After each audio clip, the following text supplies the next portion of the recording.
Good morning student of भारतीय public school 5th class Hindi. आज हम चैप्टर 6 पढ़ेंगे देशभक्ति के बारे में। ओके, पहले कठिन शब्द देख लेते हैं। न्यौछावर, आहुति, अनुभवी, नियमित और निस्वार्थ। ओके, ये किसके बारे में कहा गया है वो भी देखो। इस पाठ में देशभक्ति के अनेक उदाहरण दिए गए हैं। जो व्यक्ति ईमानदारी से अपने कर्तव्य का पालन करता है वही सच्चा देशभक्त है। निस्वार्थ भाव से लोगों की सेवा करना भी देशभक्त है। देशभक्त अपने देश के लिए सम्मान की रक्षा करने के लिए अपने प्राणों की आहुति देने वाले सदैव तत्पर रहते हैं। भारत का इतिहास ऐसे देशभक्तों की वीर गाथाओं से भरा हुआ है। ओके, भरा पड़ा है। ओके, ये देशभक्ति ये नहीं है कि जो बॉर्डर पे लड़ते हैं वही देशभक्त होते हैं। इसमें सब आते हैं। उसकी स्टोरी पढ़ते हैं। कक्षा में सर आ रहे हैं। आज सर के साथ बच्चों ने डिस्कस किया क्या क्या वो देखो। अध्यापक, बच्चों, देशभक्त कौन होता है? सुमन एक बच्चा है, वो बोल रहा है देशभक्त वही है जो अपने देश पर न्यौछावर कर दे, जैसे कि भगत सिंह, चंद्रशेखर आज़ाद, राजगुरु आदि। गुरुशरण बोल रहे हैं और सेना के वो जो जवान देश की सीमाओं की रक्षा करते करते प्राणों की आहुति देते हैं वे भी देशभक्त हैं, जैसे कि अब्दुल हमीद।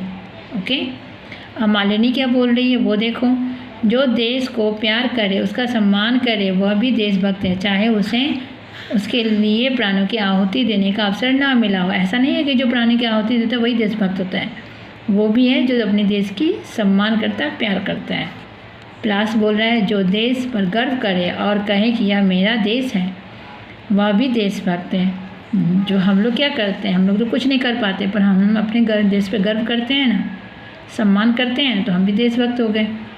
अब पांडुरंग क्या बोला वो देखो। जी, मेरे निगाह में तो देशभक्त वही है जो अपने तुच्छ स्वार्थों से ऊपर उठकर संपूर्ण देश के हित की रक्षा करे। ये भी बात सही है। अब यहाँ पे देखो भानु क्या बोल रहा है। जी, फिर एक किसान क्या है? अब यहाँ पे एक क्वेश्चन आ गया कि ठीक है आपने तो बोल दिया सम्मान करते हैं, ये करते हैं, पर एक किसान क्या है वो बताओ आप। अब यहाँ पे देखो एक मजदूर क्या है? मजदूर भी क्या है? मजदूर क्या देशभक्त नहीं है? अगर ये लोग ईमानदारी से अपना काम करते हैं तो ये भी एक देशभक्त हैं। सबसे बड़ा इम्पोर्टेंट क्या रहता है? ईमानदारी। ओके, अध्यापक, शाबाश बच्चों, अपनी अपनी जगह पे तुम सबने ठीक ही कहा। देश की रक्षा के लिए प्राणों की आहुति देने वाले, देश के प्यार करने वाले, उस पर गर्व करने का अनुभव करने वाले, तुच्छ स्वार्थों से ऊपर उठकर देश की भलाई का ध्यान रखने वाले या ईमानदारी से अपना काम करने वाले किसान, मजदूर, व्यापारी और कर्मचारी, ये सब देशभक्त हैं। इसी संबंध में मैं तुम्हें 2-3 ऐसे उदाहरण देना चाहता हूँ जो सिद्ध करते हैं कि देशभक्ति के अन्य रूप भी होते हैं। सुनो, मतलब ये स्टोरी है, 2-3 स्टोरी है, उसके बारे में अध्यापक बता रहे हैं। अब क्या बता रहे हैं वो देखिए। एक परिचित डॉक्टर हैं जो काफ़ी अनुभवी डॉक्टर हैं, रोगियों के सच्चे हितैषी हैं, अपने काम में ऐसे व्यस्त होते हैं कि ना उन्हें खाने की सुध रहती है ना आराम करने की। एक बार उनकी पत्नी ने बताया कि अस्पताल में जहरीले शराब के केस थे। रोगियों पे रोगियों आ रहे थे, लेकिन डॉक्टर साहब सबकी देखभाल कर रहे थे। किसी को इंजेक्शन, किसी को दवा, किसी की सफाई, किसी का बिस्तर बदलना, किसी के लिए पथ्य का प्रबंध, पथ्य मतलब भोजन, बीमारी का जो भोजन होता है ना, बीमारियों का वो भोजन प्रबंध करना। डॉक्टर साहब लगातार 1 दिन और 1 रात व्यस्त थे। मतलब इतने पेशेंट आ गए थे कि उनकी देखभाल करने में उनका टाइम निकल गया, पता ही नहीं चला। ओके, उनके सहयोगी भी उनके साथ लगे रहे, सब थे। डॉक्टर साहब ने उनकी भूख, प्यास, आराम का तो ध्यान रखा ही, पर अपना नहीं, मतलब उनका देखभाल में इतने डूब गए पर अपना ध्यान नहीं रख पाए। मैं उनके लिए चाय कॉफ़ी ले जाती थी। कौन? पत्नी। जो वह ठंडी हो जाती थी। खाना खाने का तो प्रश्न ही नहीं। शायद उन्होंने पानी भी नहीं पिया हो। मतलब कहने का मतलब वो चाय कॉफ़ी नहीं पीते थे तो खाना तो दूर की बात है। ओके, पानी भी नहीं पीते थे कभी। एक बार तो उन्होंने मुझे झिड़क दिया, मतलब डांट दिया, ऐसे करके डांट दिया। बोले मेरे काम के समय विघ्न मत डाला करो। जब सब रोगी ठीक हो गए तभी जाकर उन्होंने ढंग से खाना खाया। क्यों? क्योंकि वो अपने कर्तव्य, अपनी ड्यूटी निभा रहे थे, वही ईमानदारी से। मैंने डॉक्टर साहब से इनकी चर्चा की तो उन्होंने बड़ी विनम्रता से कहा, मास्टर साहब, यह मेरा कर्तव्य था। डॉक्टर साहब भी देशभक्त हैं, जो अपना काम ईमानदारी से करे वो तो देशभक्ति हुआ ना। ऐसी एक घटना और है, जब देश में अनाज की तंगी थी, एक लाला जी राशन की दुकान पे रहते थे। उनका यह प्रयत्न था कि सभी ग्राहकों की नियमित रूप से राशन मिलता रहे। दूसरे दुकानदार ग्राहकों को टरका कर अनाज बचा कर ब्लैक में बेच रहे थे। यह देखकर उनके बेटे ने सुझाव दिया कि पिताजी, आप भी अनाज ब्लैक में क्यों नहीं बेच देते? कमीशन में तो दाल रोटी भी मुश्किल से निकलती है। लाला जी ने सुना तो अपने बेटे से कहा, क्या कहा वो देखो, क्या कहा, कल से तुम दुकान पर पैर मत रखना, क्योंकि तुम्हें दाल रोटी से संतोष नहीं है। सरकार के राशन के डिपो इसलिए नहीं खोले हैं कि जनता के हिस्से का राशन ब्लैक में बेच दिया जाए। मैं जनता के लिए, सरकार के लिए और स्वयं अपने आप के लिए बेईमानी नहीं कर सकता। अब ये तो सेम इसी समय का ही उदाहरण है, जो अभी देख लो, सब राशन उठा रहे हैं। कितने राशन वाले क्या करते हैं, झूठ बोल के राशन बंद कर लेते हैं, कुछ ना कुछ बहाना कर डालते हैं। उससे क्या होता है, वो जनता का जो राशन है वो उनके पास रह जाता है, फिर वो अपना ब्लैक में जहाँ पर भी बेच के अपना प्रॉफिट कमाते हैं। पर वो तो बेईमानी हुआ ना, है ना, वो बेईमानी हुआ। सरकार की तरफ से भी हुआ, क्योंकि सरकार देते हैं जनता के लिए, पर सरकार की तरफ से बेईमानी हुआ। जनता के लिए तुमने कर दिया और खुद के लिए भी तो है, एक अपना भी तो ये है, गिल्ट है, उसने भी वो बर्बाद कर लिया। ओके, मैंने लाला जी की इस बात के लिए प्रशंसा की। तब उन्होंने कहा, मास्टर साहब, यह मेरा धर्म है। अब यहाँ पे देखो, यहाँ पे बहुत अच्छी बात कहा गया, धर्म। धर्म क्या है? धर्म जाति को या इस सब चीज़ को डिफाइन नहीं करता। धर्म क्या है? जो अपना काम, अपना कर्तव्य ईमानदारी से जो करता है, कभी किसी की बेईमानी नहीं करता, किसी का कुछ कष्ट नहीं देता, वो हो गया धर्म। ये धर्म है। ओके, इसमें प्रशंसा जैसी कोई बात ही नहीं। राशन वाले लाला जी भी देशभक्त हैं, होंगे, वो बहुत ही अच्छे थे। एक और उदाहरण देखो। एक मेजर छुट्टी पर घर आया हुआ था। एक सप्ताह बाद उसकी शादी थी, तभी पाकिस्तान से लड़ाई छिड़ गए। उसे रेजिमेंट से बुलावा आ गया कि तुरंत हाजिरी दो। उन्होंने तुरंत रवाना होने का निर्णय कर लिया। वो आया ही तो छुट्टी पे, वो छुट्टी इसलिए आया था क्योंकि उसकी शादी थी, इसलिए उसने छुट्टी पे आया था। पर तुरंत ऐसी बात हो गई जो उन्हें फिर से जाना पड़ा। उनकी मंगेतर ने भी कोई आपत्ति ना की। मंगेतर का मतलब समझ गए, जिसे शादी होने वाली होती है, हुई नहीं है, होने वाली होती है, वो मंगेतर है। ओके, जिसकी सगाई हो गई है, उसके पहुंचते ही रेजिमेंट बांग्लादेश की सीमा की ओर रवाना हो गई। दुर्भाग्य से जिस दिन शादी होनी थी उसी दिन उसने युद्ध में वीर गति प्राप्त की। घर वालों को सूचना मिला तो कोहराम मच गया। जिसने सोचा वही शोक में डूब गया, परंतु उसकी मंगेतर ने सबको हौसला दिया। बताओ किसने हौसला दिया? मंगेतर ने ही। ठीक है, उसका कहना था कि जिस बहादुर से देश की सीमाओं की रक्षा के लिए प्राण अर्पित किए हैं, उसकी मृत्यु हो ही नहीं सकती। वह अमर है। वह आज भी अमर शहीद की विधवा मंगेतर के रूप में उसके माता पिता की सेवा कर रही है। ये बात तो है ना, जो युद्ध में मरते हैं वो उनकी मृत्यु नहीं होती, वो शहीद होते हैं, वो अमर होते हैं। ओके, और उनकी जो मंगेतर है वो छोड़ के नहीं गई, वो विधवा, उन्हीं की विधवा के नाम पे ही वह उनके माता पिता की सेवा ही कर रही थी। ऐसा कोई होता भी, खासकर इस ज़माने में तो नहीं होता है। मेजर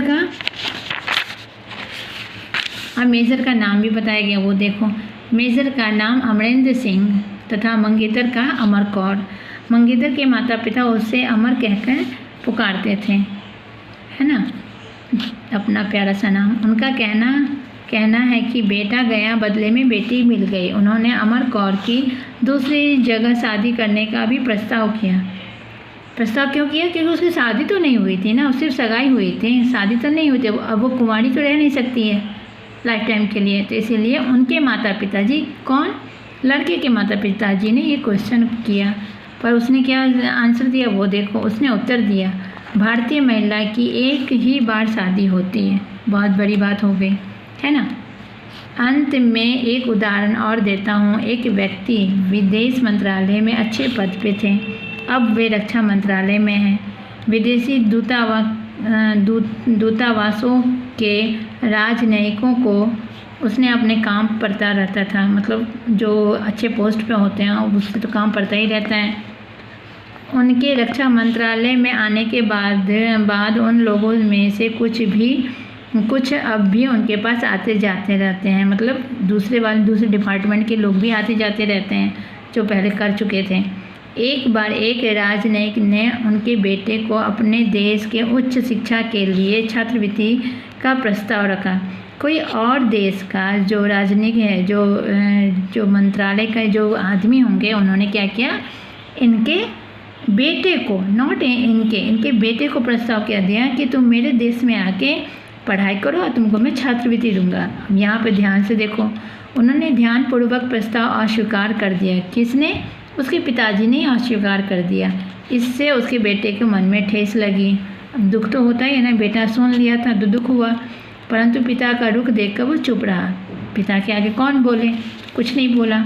एक दिन उनके बेटे ने उनसे ऐसी सूचना चाही जिसका उससे कोई संबंध ना था। कहने का मतलब ये हुआ कि कोई भी आके आपके घर के बारे में, आपकी फैमिली के बारे में या आपके सामान के बारे में कुछ ऐसे पूछे तो आपको लगेगा ना, आपका बेटा ही आपसे पूछेगा कि पापा आपने पैसा कहाँ रखा, वो कागज़ कहाँ रखा, डॉक्यूमेंट कहाँ रखे, तो पापा को तो होगा ना ये क्या है, ये कौन सा क्वेश्चन दे दिया इसने, इसके दिमाग में ये आया कहाँ। तो यही बात उनका भी माथा ठनका, सुनकर उनका माथा ठनका। उन्होंने कोई उत्तर नहीं दिया, उल्टे उनसे पूछा। पापा तो पापा होते हैं, दिमाग तुरंत पकड़ लिया उन्होंने क्या उल्टे पूछा, बेटा मिस्टर क जो दूसरा जो था कल तुमसे मिले थे। सुनते ही लड़का बोला, अब लड़का भी सकबका गया। लड़का क्या बोला, पिताजी वे भले आदमी हैं, उन्होंने मेरी बड़ी सहायता की है। हमारे क्लब को $100 मासिक चंदा देते हुए उन्होंने कई बार हमें डिनर पर दिया। अब यहाँ पे एक चीज़ और इम्पोर्टेंट है, किसी को आप बिन मतलब का, ठीक ना, आप वो पैसा दे दोगे, कोई तो रीज़न होगा, वो भी अच्छे खासे फैमिली को कोई भी रीज़न से आप ऐसे $1 दे दोगे और ऐसे ही आप डिनर पे बुला लोगे, इसका मतलब कुछ ना कुछ बात ज़रूर होगी। लड़के को टोकते हुए उन्होंने उससे पूछा, तुमने मेरे प्रश्न का उत्तर नहीं दिया। पापा तो समझ गए थे। क्या मिस्टर क कल तुमसे मिले थे, पापा ने स्ट्रिक्टली पूछा। ओके, एक शब्द पर जोर देते हुए, मतलब बहुत कड़े से। लड़के ने कहा, जी हाँ। अब वो समझ गया था पापा पकड़ लिए हैं। तो कल वे मुझसे मिलने हमारे क्लब में आए थे और उन्होंने तुमसे कहा अपने पिता से यह सूचना लाकर दो। उन्होंने पूछा, एकदम सही बात है। इसका मतलब क्या, यही इम्पोर्टेंट न्यूज़ के लिए वो $100 रुपए भी दिया था, उसको बार बार डिनर के लिए भी बुला रहा था। यह सुनकर लड़के को काट मार गए, वो डर गया, वो सावधान हो गया, ये क्या हुआ। उसने कोई उत्तर नहीं दिया। उन्होंने लड़के पर निगाह गाड़ दी, मतलब डांट से आंख गुआर दी।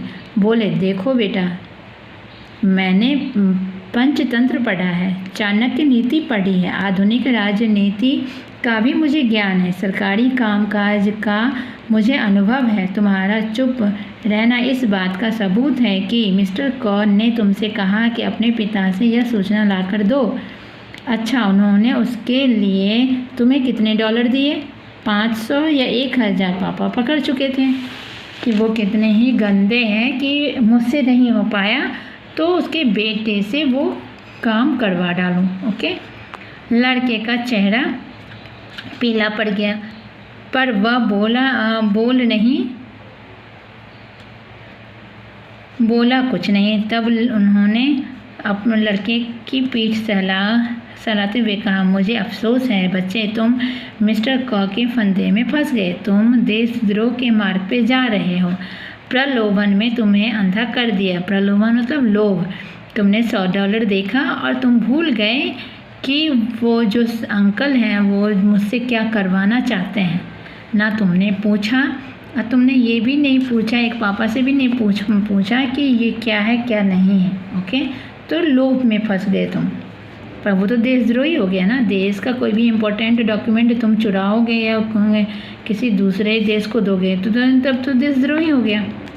मूर्ख लड़के, तुम नहीं जानते कि मिस्टर कॉ के लिए यह सूचना कितनी महत्वपूर्ण है। अब किसके लिए समझ गए? उस मिस्टर कॉ के लिए कितना इम्पोर्टेंट था ये सूचना, जिसके लिए उसने $100 भी दिया, डिनर भी बुलवाया और उसके बेटे को भी बहलाया फुसलाया। ओके, उनके हाथ में जाते ही यह सूचना देश के लिए कितनी महंगी सिद्ध हो जाती। डॉक्यूमेंट के कारण जानती हो डॉक्यूमेंट कितना इम्पोर्टेंट होता है। मुझे तो यह सरकार को सारी बात बतानी ही होगी, चाहे कुछ भी परिणाम हो। मतलब कहने का ये था कि अब कुछ भी हो, सरकार या तो तुम्हें पनिश करे या मुझे पनिश करे या उससे पनिश करे, मैं तो बोलूँगा ही, क्योंकि सच्चाई वाली बात है, देश वाली बात है। उन्होंने अपने प्रभाव का उपयोग कर आधे घंटे में, देखो कितने बड़े पोस्ट में थे उसके पापा, आधे घंटे में ही उस राजनयिक को अवांछनीय व्यक्ति घोषित करवाकर उसे देश वापस भेजने की व्यवस्था कर दी कि उसे तुरंत ही देश भेज दिया, तो अपने देश भेज दिया। उनकी पत्नी ने भी बेटे को बहुत बड़ा भला कहा। उन्होंने कहा, ऐसे देशद्रोही बेटे से तो मैं निपुती मतलब बिना संतान के। ओके, ऐसे अनेक उदाहरण हैं, डॉक्टर हो या लाला जी हो या अमरेंद्र सिंह या अमर कौर, जो देश के प्रति अपना कर्तव्य निभाते हैं, देश के निस्वार्थ सेवा करते हैं, वे सभी देशभक्त हैं। देशभक्ति किसी व्यक्ति की, एक वर्ग की, एक जाति की बपौती नहीं है। बपौती का मतलब क्या हो गया? तुम्हारे बस में नहीं है, ये सबका है। तुम ये नहीं बोलोगे कि मेरा है, ये मेरा खरीदा हुआ है, कहते हैं मेरे पापा का है, नहीं, ये सबका है। ओके, ये तुम ये नहीं बोल सकते हो ना, ये तुम बड़े आदमी हो तो तुम्हारा हो गया, वो मज़दूर है तो उसका नहीं है। नहीं, ये देश जो है ये सबका है। जो देश को प्यार करे, उसके हितों की रक्षा करे और समय पड़ने पर तन मन धन अर्पण कर दे, यही वही सच्चा देशभक्त है। इसी प्रकार जो व्यक्ति ईमानदारी के साथ अपने कर्तव्य का पालन करता हो, वही देशभक्त है। सब बच्चे जी हम सब ईमानदारी से अपना कर्तव्य का पालन करेंगे, यही हमारी देशभक्ति होगी। बच्चों ने सारे प्यार से उन्होंने कहा। अब यहाँ पर थोड़ा एक्सरसाइज भी देख लेते हैं। देशभक्ति की सबसे बड़ी विशेषता क्या है? अब देखो, ये ऑप्शन सारा सही है, पर सारे में एक लाइन ऐसा है जिसमें सारे के सारे इंक्लूड हो गए। जो देशभक्त के लिए तन मन धन और सब कुछ अर्पण कर दे। ओके, निम्न में से कैसे व्यक्ति देशभक्त नहीं है? देखो यहाँ पे नहीं वर्ड दे दिया गया, तो कौन होगा? जो प्रलोभन में आकर अपने देश की गुप्त सूचना, कौन सा सूचना? गुप्त सूचना किसी अन्य देश के राजनयिक को दे देता है। मतलब कोई भी इन्फॉर्मेशन नहीं देना चाहिए, वह कुछ भी हो, ये तो अपना देश का है, कुछ भी इन्फॉर्मेशन दूसरे को नहीं देना चाहिए। राशन की दुकान करने वाले लाला जी ने अपने बेटे से कहा, कल से तुम दुकान पर पैर नहीं रखना, क्योंकि क्या था? उसने अपने पिता को राशन का अनाज ब्लैक में बेचने का सुझाव दिया। ओके, अब ये देखिए खाली जगह, देखिए यहाँ पे क्या है? तुच्छ स्वार्थों से ऊपर उठकर देश की भलाई का ध्यान रखना चाहिए। हम सब ईमानदारी से अपने अपने कर्तव्य का पालन करें। अमर शहीद की विधवा मंगेतर के रूप में उसके माता पिता की सेवा कर रही थी। देशभक्ति किसी व्यक्ति के, एक वर्ग की, एक जाति की बपौती नहीं है। अब यहाँ पे देखो विशेषण है, जहर का जहरीला, अनुभव का अनुभवी, दिन का दैनिक, मास का मासिक, परिचय का परिचित, उपयोग का उपयोगिता, सप्ताह का साप्ताहिक, वर्ष का वार्षिक। अब ये जो है ये मैं आपको असेसमेंट में करवा दूँगी।